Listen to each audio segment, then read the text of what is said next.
Hello प्यारे बच्चों, तो आज की मैथ्स की क्लास में आप सभी का स्वागत है। जस्ट यार अभी ये मेंटल मैथ्स की क्लास की रिकॉर्डिंग ख़त्म करी तो शर्ट की ये हालत हो रही है, गर्मी ज़्यादा ही है। हाँ जी, तो लास्ट क्लास में मैंने क्या कहा था आपको कि ये वीडियो आपके कंसेप्ट वाइज चैप्टर 1 का लास्ट वीडियो है, कंसेप्ट वाइज। ठीक है, छोट-मोट अगर कुछ बच गया होगा, ठीक है, तो वो चीज़ें जैसे कि कुछ है कि चेक करो कंपोजिट नंबर है नहीं, ऐसा जो भी छोट-मोट बचेगा अभी आपको एक्सरसाइज जब सॉल्व कराऊंगा इसके बाद में जस्ट, तब उसमें आपका बाकी कवर हो जाएगा। ठीक है, और फिर कुछ चीज़ें ऐसी होंगी जो एनसीईआरटी में नहीं है लेकिन उससे रिलेटेड क्वेश्चन बनते हैं, थोड़ा ट्विस्ट करके क्वेश्चन बनते हैं। ठीक है, वो मेंटली आपको चेक करते हैं कि क्या आप उस तरह से सोच सकते हैं क्वेश्चन को। डायरेक्ट क्वेश्चन एनसीईआरटी में दिया हुआ है लेकिन कुछ क्वेश्चन थोड़े घुमा फिरा के आते हैं, वो जब हम एक्स्ट्रा क्वेश्चन चलाएंगे एक्सरसाइज कंप्लीट करके तो उसमें आपका क्लियर हो जाएगा। ठीक है, हाँ जी, तो लास्ट टॉपिक हमारा जो बचता है इस चैप्टर का ऑफिशियली जो देखा जाए बुक के अकॉर्डिंग, सो वो टॉपिक आपका है कि प्रूव करो 2 + √3 5 - 2 √2। मतलब कि अभी तक हमने जो क्वेश्चन किया था √2 √3 √5 √7 √11 टाइप के, मतलब डायरेक्टली आपसे पूछा गया था कि रूट में एक नंबर देके प्रूव करो इस चीज़ को कि ये इर्रेशनल है। ठीक है, लेकिन अभी क्या होगा कि जो पार्ट जो अंडर रूट वाले नंबर जो बाहर नहीं आ सकते वो नंबर किसी नंबर के साथ एडिशन में होंगे, किसी नंबर साथ सब्ट्रैक्शन में होंगे, किसी साथ मल्टीप्लाई एडिशन सब्ट्रैक्शन मिक्स करके या डिवाइड में होंगे, ऐसे करके क्वेश्चन पूछेगा तो हमें कौन सा कंसेप्ट लगाना है। ठीक है, तो जरा बात को सुनना अच्छे से क्योंकि ये गौर करने वाली बात है, क्योंकि इसमें 2 टाइप के क्वेश्चन बनते हैं। ठीक है, अब 2 टाइप क्वेश्चन कैसा है तो ये तो आज की डेट डाल लो और डेट डालने के बाद में क्वेश्चन लिखना जरा एक बार कैसा कैसा क्वेश्चन आएगा। तो क्वेश्चन मान लीजिए ये आया, मैं एक ही क्वेश्चन को 2 तरह से लिखूंगा और 2 तरह से पूछा जा सकता है ये। तो क्वेश्चन आया कि प्रूव 3 + √5 इज इर्रेशनल। मैंने पहले कहा था रूट वाला नंबर किसी तरह एडिशन सब्ट्रैक्शन में हो सकता है। ठीक है, prove 3 + √5 is irrational given that, ये लाइन इंपॉर्टेंट जो अभी लिख रहा हूं मैं, given that √5 is irrational. First, second, और मतलब और कैसे बन सकता है, इसी का सेकंड क्वेश्चन कैसे बन सकता है। तो आपको लगेगा देख के कि सर ये तो एक जैसा लिखवा रहे हो आप। प्रूव 3 + √5 इज इर्रेशनल, देखो वही क्वेश्चन है बट ट्विस्ट कहानी में यहाँ से आएगा, but before that prove √5 is irrational. ये क्वेश्चन सीबीएसई का पहले फेवरेट होता था लेकिन अब थोड़ा ये लेंथी पड़ता है, इसलिए सीबीएसई आजकल ऐसे क्वेश्चन दे देता है। ठीक है, क्या मीनिंग है दोनों में, क्या डिफरेंस है, पहले तो ये देखो। तो कैसे प्रूव होगा वो मेरी हेडेक है, मैं बताऊंगा आपको। ठीक है, कि 3 + √5 कैसे प्रूव होता है, तो ये वाला पार्ट तो मैं समझाने वाला हूँ आपको कि प्रूव करो 3 + √5 इर्रेशनल, प्रूव करो 3 + √5 इर्रेशनल, तो मैं समझाऊंगा। बट मेन जो है कहानी में बात वो इस लाइन की है कि इन लाइन का क्या मीनिंग है, कि अगर ऐसा लिखा है क्वेश्चन तो क्या करेंगे और अगर क्वेश्चन ऐसा लिखा आता है तो क्या करने वाले हैं। ठीक है, तो देखो जी यहाँ पे क्या इस लाइन का मीनिंग, गिवन दैट, यानी आपको क्वेश्चन में ऑलरेडी गिवन है। क्या गिवन है कि √5 इर्रेशनल है। अगर ये गिवन है that means we can directly use it. कोई भी चीज़ अगर गिवन होती क्वेश्चन में, आपने प्रूव वाले क्वेश्चन काफ़ी किए हैं अब तक ज्योमेट्री वगैरह के अंदर, जो भी चीज़ गिवन होती है आप उसको यूज़ कर सकते हो। थ्योरम प्रूव कर रहे हो, कुछ भी पार्ट कर रहे हो, करते हैं ना। ठीक है, तो यहाँ पे आपको गिवन है कि √5 इर्रेशनल, यहाँ हम इसको डायरेक्टली यूज़ कर सकते हैं। सिंपली एक स्टेटमेंट लिख के जहाँ कभी नीड होगा, अब कैसे आएगा वो मैं समझाने वाला हूँ, लेकिन आप पहले इन दोनों लाइनों का मीनिंग समझ लो कि यहाँ आपको गिवन है कि √5 इर्रेशनल है, तो क्वेश्चन में जहाँ कहीं भी नीड होगा इसका, जहाँ कहीं भी, क्योंकि देखो जो गिवन वाला पार्ट होता है हमेशा जहाँ नीड होता है वहीं यूज़ करते हो, बेवजह यूज़ करते नहीं हो। आपके घर में कोई चीज़ गिवन है आपको, मान लो आपको कोई टास्क करने के लिए भेजा गया और टास्क करने के लिए आपको कुछ चीज़ हथियार वगैरह गिवन है आपको, तो जहाँ यूज आएगा वहाँ, जहाँ पे उसका काम आएगा वहाँ यूज करोगे ना उसको। ठीक है, तो वही वाली बात है कि हमें यहाँ गिवन है √5 इर्रेशनल, तो जहाँ हमारी नीड होगी वहाँ हम इसको यूज कर लेंगे डायरेक्टली स्टेटमेंट लिख के कि गिवन √5 इर्रेशनल, दैट मीन्स ये जो भी आएगा फलाना लिखाना। ठीक है, अब इस क्वेश्चन पे आ जाओ। प्रूव 3 इर्रेशनल तो निकाल देंगे, बट बिफोर दैट, उससे पहले इसको प्रूव करो। यानी ये क्वेश्चन एक तरीके से, इस क्वेश्चन में आपसे इनडायरेक्टली 2 क्वेश्चन पूछ लिए। क्या पूछ लिया? पहला पार्ट तो आपसे इसने ये पूछ लिया, बिफोर दैट, इसको प्रूव बाद में करना, पहले ये प्रूव करो। तो सबसे पहले आप प्रूव करोगे √5। तो यहाँ पे आपको सबसे पहले क्या करना पड़ेगा? प्रूव √5 इज इर्रेशनल, और उसके बाद आप इसको प्रूव करोगे। बात समझ में आई क्या डिफरेंस है दोनों क्वेश्चन में? और जब √5 इर्रेशनल प्रूव करना जैसे हमने कल किया था वैसे ही पूरा डिटेल में होगा, और उसके बाद में ये। तो बताओ क्वेश्चन लेंदी हुआ कि नहीं हुआ? अपने आप लेंदी बन गया, ठीक है। इसलिए आजकल ऐसे क्वेश्चन नहीं आते हैं, पहले आते थे, लेकिन फिर भी अगर आ जाता है तो कोई प्रॉब्लम नहीं है। हमें पता है कि इस क्वेश्चन को करने का पार्ट क्या है, 2 पार्ट में डिवाइड हो गया। पहले इसको करके दिखा दो, आता तो ही करना, 5 मिनट में कर देंगे। उसका इसको करके दिखा दो, 3-4 मिनट में ये हो जाता है, ठीक है। तो 8 से 9 मिनट में क्वेश्चन पूरा हो जाएगा आपका। 2 पेज भर जाएंगे, कोई दिक्कत नहीं, लेकिन 2 पार्ट में डिवाइड हो तो आपको पता है ये कैसे करते हैं, और ये मैं सिखा दूंगा, ठीक है। तो अभी अपन एक काम करते हैं, इस क्वेश्चन को नहीं उठाते हैं। क्यों? क्योंकि तो मैं आपको करना सिखा चुका हूँ। तो अगर ऐसा आता है क्वेश्चन तो ये वाला पार्ट तो आप जानते ही हो कैसे करते हैं, और ये आज हम सीखने वाले हैं, ठीक है। तो हम इसी को सीखते हैं जिसमें गिवन होगा कि ये इर्रेशनल है। बात समझ में आई? ठीक है, चलो जी। तो अब अपने सामने क्वेश्चन ये हो गया, ठीक है। और जो हल्का सा दोनों में जो बिल्कुल एक लाइन का डिफरेंस आएगा दोनों के अंदर लिखने के अंदर, वो मैं आपको बता दूंगा कहाँ पे डिफरेंस आने वाला है, ठीक है। चलो जी, इसका सॉल्यूशन आपको करना है।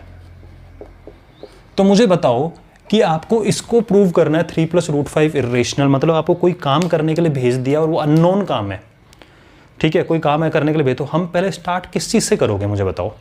जो हम जानते हैं पहले वहाँ से शुरू करोगे ना वो चीज़ करना। चलो ठीक है यार, इतना सारा काम करना है, चलो ये काम मैं जानता हूँ, पहले मैं इसको कर लेता हूँ, या मैं इसकी हेल्प ले लेता हूँ, ये मेरा नॉन पर्सन है, ठीक है। आप समझना कि अगर आपको मान लो किसी टीम है, 2-3 लोगों की कोई टीम है, या फिर कोई टीम है पूरी की पूरी, आप टीम के कैप्टन बन गए। टीम के कैप्टन बनने पर उस टीम में 2-3 मेंबर आपके नॉलेज में, मतलब वो पहले आप जानते थे उनको, अब आप उस पूरी टीम को संभालना है आपको। जब पूरी टीम को आपको संभालना है तो पहले आप किन से बात करना स्टार्ट करोगे? जो आपके नॉन है उनकी हेल्प लोगे, सीधी सी बात है, ठीक है। अब उनकी हेल्प लेनी, तो आप मुझे बताओ कि 3 + √5 इस पूरे को प्रूव करना है। पूरी टीम है, इस पूरी टीम में आप किसके बारे में जानते हो अभी तक? हाँ, तो कहोगे सर हम √5 को जानते हैं। जानते हो कि नहीं जानते हो? क्योंकि हम √5 को देख चुके हैं, हम √5 के बारे में जानते हैं कि हाँ ये रेशनल होता है, हमने इसको प्रूव करना सीखा है, बिल्कुल सीखा है ना। तो इस टाइप के क्वेश्चन में √2, √3, √5, √7 जो भी आएगा उसको हम जानते हैं, हम उसकी हेल्प लेंगे। अब उसकी हेल्प लेंगे तो हम उसके बारे में जानते हैं, तो उसी की खोदेंगे पूरा अच्छे से। कैसे? तो आप इसको सेपरेट करोगे, तो इसको आप ऐसे ट्रीट करोगे जैसे ये एक वेरिएबल है x, इस तरह से ट्रीट करोगे कि कोई वेरिएबल है ये, ठीक है। और फिर आपको समझ में आ जाएगा। तो रास्ता वही है जैसे हमने उसके अंदर किया था वैसा ही रास्ता, लेकिन यहाँ थोड़ा थोड़ा अलग तरीके से चलेगा। तो सबसे पहली बात यहाँ भी यही होगी कि लेट 3 + √5 इज रेशनल। जैसे हमने √5 को रेशनल माना था, √3 को रेशनल माना था, ऐसे ही इसको भी आप उल्टा मानोगे, और ये हमारे अजम्पशन रॉन्ग करवाएगा, ठीक है। लेकिन थोड़ा अलग तरह से, ट्विस्ट के साथ में, ठीक है। तो इसको हमने माना rational, so we can represent 3 + √5 as a/b. That means 3 + √5 को आपने a/b लिखा, where a and b are integers. अब कहोगे सर इंटीजर ही लिख के क्यों छोड़ दिया? तो कोप्राइम भी होते कोप्राइम, लेकिन अब इस क्वेश्चन में हमें कोप्राइम वाली प्रॉपर्टी यूज नहीं करनी है, ठीक है। कोप्राइम वाला फंडा यहाँ यूज नहीं होगा, वहाँ सिर्फ इतने से इंटीजर से हमारा काम चल जाएगा। तो जिसका यूज ही नहीं करना उसको क्यों लिख के फालतू में क्रेडिट दे रहे हो? मत दो उसको क्रेडिट। बात समझ में आई? तो अब आपको लग रहा होगा सर थोड़ा तो अलग होना स्टार्ट हो गया। जब कोप्राइम वाला यूज नहीं होगा तो वैसा तो नहीं होगा, वो स्क्वायर करना और सारी चीज़ें बिल्कुल नहीं होगी। तो अब ये कैसे सोल्व होगा? तो मैं आपको ऑलरेडी बता चुका हूँ कि आप जिसके बारे में जानते हो क्वेश्चन में उसको वेरिएबल की तरह ट्रीट करो। तो आपके मन में लिखना नहीं है, फर्स्ट क्वेश्चन का आप थोड़ा सा हल्का सा इसको x मान के लिख सकते हो। अगर ये x है और ये एक इक्वेशन है क्या आप इस इक्वेशन का यूज करके x की वैल्यू फाइंड कर सकते हो?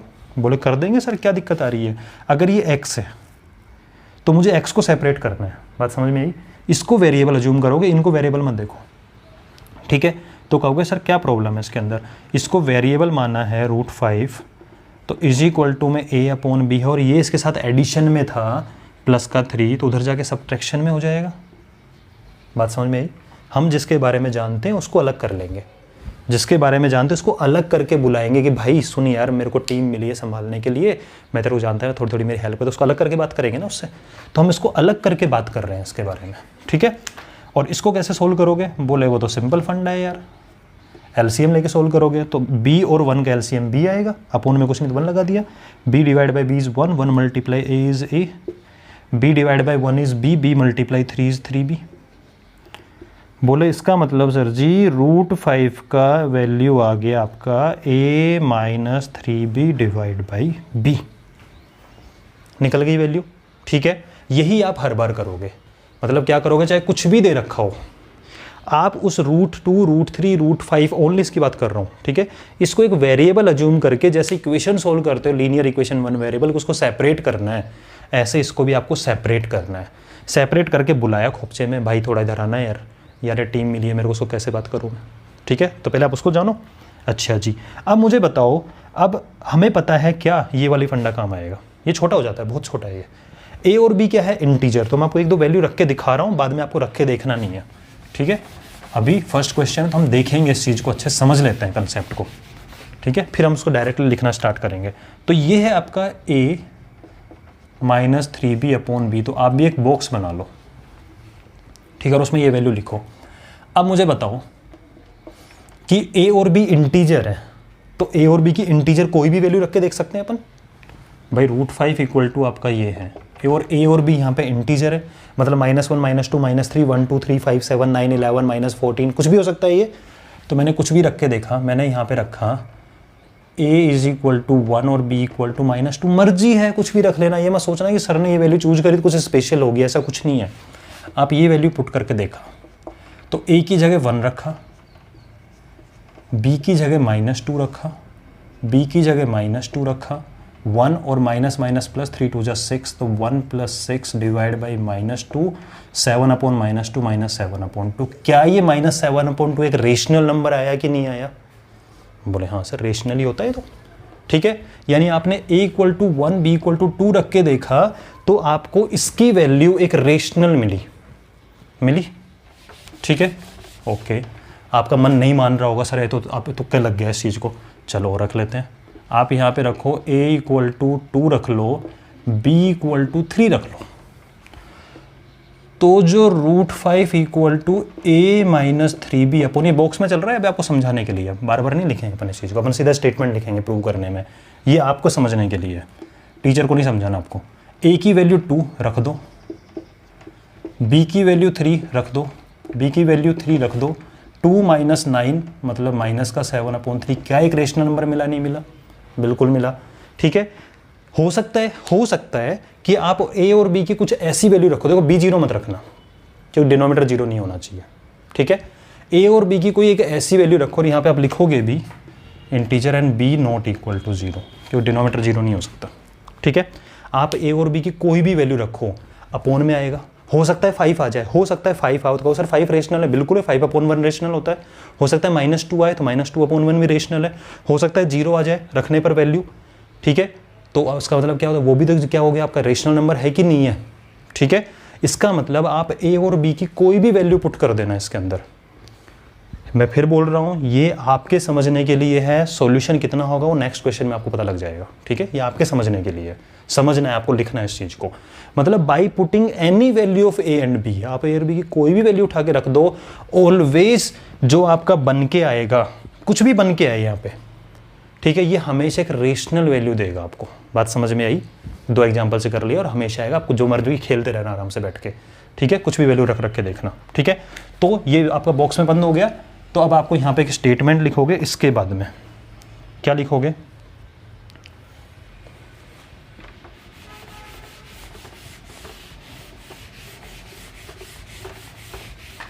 ये सॉल्यूशन का पार्ट नहीं है, आपको दिखाना नहीं, लेकिन अभी आपको लिख के रखना है इस चीज़ को। इसके बाद आप क्या लिखोगे, as a and b are integers where b not equal to 0, so by putting any value of a and b, a minus 3b upon b, इस क्वेश्चन में ये किसी और क्वेश्चन कुछ और बनेगा सॉल्व करने पे, is always a rational number. ये हमेशा एक रेशनल नंबर आएगा, आएगा ही आएगा, ठीक है। ओके जी, ये वैल्यू रखने पर रेशनल नंबर आ गया। दैट मीन्स,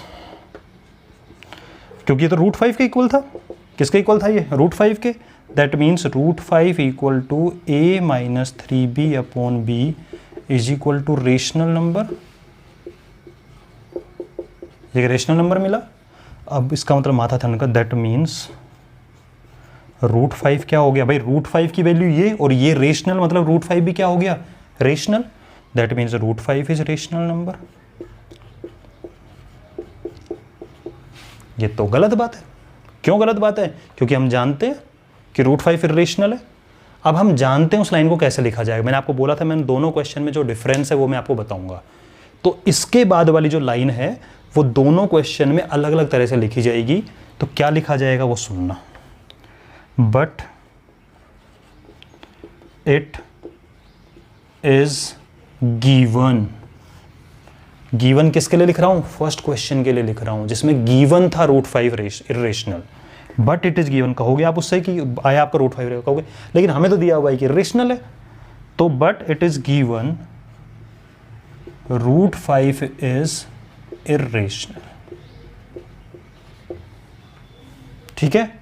और मैं उसके लिए लिखवा देता हूं कि अगर गिवन नहीं हो और अगर आपको पहले प्रूव करना पड़ा हो तो कैसे लिखा जाएगा इस लाइन को। तो आप लिखोगे बट वी प्रूव्ड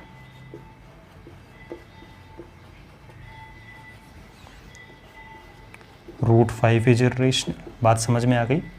दोनों क्वेश्चन में इतना सा डिफरेंस है कि एक में लिखोगे बट इट इज गिवन, दूसरे में बट वी हैव प्रूव्ड, ठीक है। और अगर इन केस ऐसा क्वेश्चन लैंग्वेज नहीं आता, सिंपल लैंग्वेज आता है कि भाई प्रूव करो 3 + √5 को इरेशनल, तो फिर आप लिखोगे लाइन को, पर आप करके मत दिखाना, ठीक है। आप लिखोगे एक लाइन को but we know that √5 is irrational. तो ट्विस्ट हम कर देते हैं कैसे भी, ठीक है। इसका मतलब कि ये नंबर कैसा है हमें पता है यार, हाँ हम प्रूव कर चुके हैं, इट इज गिवन कि ये क्या है, इरेशनल, और आया क्या आपका, रेशनल। दैट मीन्स तो गलत बात आ गई, ठीक है। गलत रिजल्ट पे पहुंचे हम, और रिजल्ट गलत क्यों है, क्योंकि हमारा अजम्पशन रॉन्ग था, ठीक है। दैट मीन्स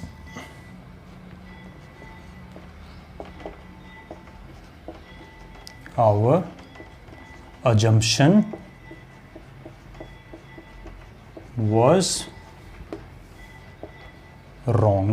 और कौन सी assumption wrong थी, सबसे पहली वाली लाइन वाली assumption wrong थी। that means 3 + √5 is irrational। बात समझ में आई। फर्स्ट क्वेश्चन था, बहुत चीज़ें बतानी थी, इसलिए बीच बीच में भी आपको थोड़ा कभी इधर लेके गया, यहाँ पे रोका, कभी उधर का समझाया, कभी उधर से होता है ना, गाइड होता है तो आपको समझ लेके जाता है गाड़ी के अंदर सफ़र करवा रहा है, तो आपको सिर्फ देखने वाले मज़ा नहीं आ पा रहा है। क्यों, क्योंकि चीज़ें देख रहे हो, फिर गाइड बीच में आपको समझाने लग जाता है, ये ऐसा था, ये ऐसा था, ये ऐसा था। तो फर्स्ट क्वेश्चन में कुछ गाइड वाला काम हुआ है। अब सेकंड क्वेश्चन में आप स्मूथली वापस आ रहे हैं। अब हम गए थे, जाते टाइम आपको एक एक डेस्टिनेशन समझाई है मैंने, अब आप वापस आ रहे हो, तो वापस आते टाइम आराम से नज़ारों के मज़े लेते आओ, मैं कुछ नहीं बोलने वाला, ठीक है। तो सॉल्यूशन प्रॉपरली कैसे होगा अब आपको सेकंड क्वेश्चन में पता लगेगा कि क्या क्या चीज़ें हम नहीं लिखने वाले, ठीक है भाई। लेकिन आई होप आपको कंसेप्ट वाइज क्लियर है कि एक एक लाइन जो समझाई गई है, ठीक है। तो बात सिंपल सी है कि कंसेप्ट बताना ज़्यादा जरूरी था फर्स्ट क्वेश्चन में, क्या क्या चीज़ें हैं, नॉलेज होना जरूरी है। और सेकंड क्वेश्चन में उतना ही करेंगे जितना एग्जाम में आएगा, और थर्ड क्वेश्चन फोर्थ क्वेश्चन में मैं आपको सिंपली थोड़ा थोड़ा ही बताने वाला हूँ। तो नेक्स्ट क्वेश्चन लिख लो, prove 2 - 3√3 is irrational.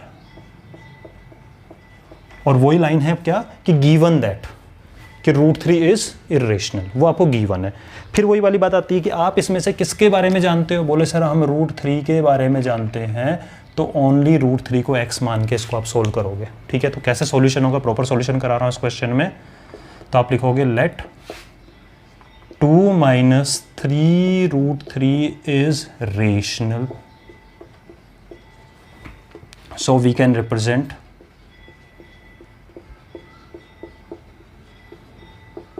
represent it as a/b। It use कर सकते हो, प्रोनाउन है, कर सकते हैं यूज। इसका मतलब 2 - 3 √3 = a/b। और हमारा फोकस कहाँ है, उस बंदे पे हमारा फोकस है जिसको हम जानते हैं। तो आपको √3 को सेपरेट करना है, x समझना है दिमाग में। तो आपको पता है पहले वो दोस्त क्रॉस करता है ब्रिज को इक्वल वाले को जो प्लस माइनस में होते हैं, उनको भगाते हैं। उसके बाद मल्टीप्लाई डिवाइड वाले। तो सबसे पहले तो आएगा -3 √3 ऐसे का ऐसा, ठीक है, = a/b। और ये प्लस का 2 था, इधर हो जाएगा, क्या हो जाएगा, -2। और पहले इसको सोल्व करो क्योंकि मल्टीप्लाई वाला बाद में जाएगा। कुछ बच्चे गड़बड़ क्या करते हैं, बता देता हूँ क्या गड़बड़ करते हैं। नेक्स्ट लाइन में 3 को इसके नीचे ले जाते हैं, बस वो गलत हो जाता है। ठीक है, तो आप इसको सोल्व करोगे, b LCM लेके, b को भी 1 × a इज a, b को किया ऐसे b × 2 इज 2b। ये -3 √3 है। और अब यहाँ से मुझे √3 को सेपरेट करना है, तो -3 मल्टीप्लाई में है तो -3 डिवाइड में जाएगा। मुझे √3 सेपरेट करना है, मुझे √3 के बारे में नॉलेज है। तो ये उधर जाएगा तो a - 2b अपॉन, और नीचे चला गया -3b। ठीक है, अब आप लिखोगे, और एक लाइन लिखना भूल गया सॉरी यहाँ पे, कि a and b are integers and b not equal to 0। तो लिखोगे यहाँ पे line as a b are integers, so by putting any value of a and b, कोई भी वैल्यू उठा के रख देना, by putting any value of a and b, √3 = a - 2b। इसको मत लिखो अभी, a - 2b upon -3b is a rational value. कोई भी उठा के रख दो, क्या आएगा ये, a rational value. That means √3 = a - 2b upon -3b = rational. आ गया, ठीक है, ये रेशनल निकल के आ गया। इसका मतलब √3 = रेशनल। फिर वही line, but it is given or we know, कुछ भी लिख सकते हो, but it is given √3 is irrational। ठीक है,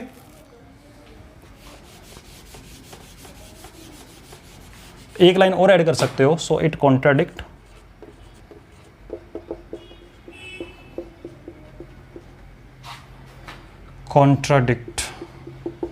गिवन फैक्ट। मतलब जो गिवन फैक्ट उसको कॉन्ट्राडिक्ट करना मतलब होता है किसी चीज को काट देना, अपनी कही बात को काट देना, उसको कॉन्ट्राडिक्शन बोलते हैं। ठीक है, तो so it contradict given fact, so our assumption was wrong. बताओ तो गलत बात हो गई, so our assumption was wrong, इसलिए हमारा स्टार्टिंग ही गलत थी। जो आप अज्यूम करके चले थे कि ये रास्ता अच्छा होगा वो गलत निकला। So our assumption was wrong। और कौन सा assumption wrong था, सो क्या नंबर गिवन था भाई आपका, जो भी था, is irrational, पूरा जो भी दे रखा था। बात समझ में आई कि कोई भी क्वेश्चन आएगा इस टाइप का तो उसमें आपको क्या करना है, सिंपल सा फंडा है उस चीज़ का कि जिसके बारे में नॉलेज है, √2 √3 रूट है, उसको वेरिएबल x अज्यूम करके उसको सेपरेट कर लेना इक्वेशन तरह सॉल्व करके, और a और b की कोई भी वैल्यू पुट करोगे वो ऑलवेज वो इरेशनल नंबर देगा। बट हम जानते हैं या वो गिवन है, या हम प्रूव कर चुके हैं कि वो क्या है, इरेशनल, इसलिए हमारा कॉन्ट्राडिक्ट कर रहा है गिवन फैक्ट को, वो फंडा जो भी निकल के आ रहा है आपका, और वो क्यों गलत हो रहा है, क्योंकि हमारा अजम्पशन रॉन्ग था। तो आई होप आपको ये वाला टॉपिक क्लियर हो गया होगा। ठीक है, आप कर सकते हो कुछ क्वेश्चंस जो एग्जाम्पल बुक के, मैंने बुक के एग्जाम्पल नहीं लेता, बुक के एग्जाम्पल सोल्व कर सकते हो। ठीक है, और बुक के एग्जाम्पल सोल्व कर लेना, और कल से आपकी एक्सरसाइज 1.1, 1.2, 1.3, 1.4 स्टार्ट हो जाएगी, और फिर extra question. So don't miss the class. और अपने फ्रेंड सर्किल में अगर आपकी नॉलेज में कोई भी बच्चा हो 10th क्लास का, उसको आप बोल सकते हो यहाँ से रेगुलर स्टडी कर सकता है, और मेंटल मैथ्स की क्लासेस मिस नहीं करनी है, क्योंकि that is a strong base, आप लोगों के बहुत काम आने वाली है। ठीक है, अगर कोई बच्चा हल्का भी सोच रहा है कि मुझे अच्छा परफॉर्म करना है, तो वो टॉपिक काम आएंगे ही आएंगे। मिलते हैं।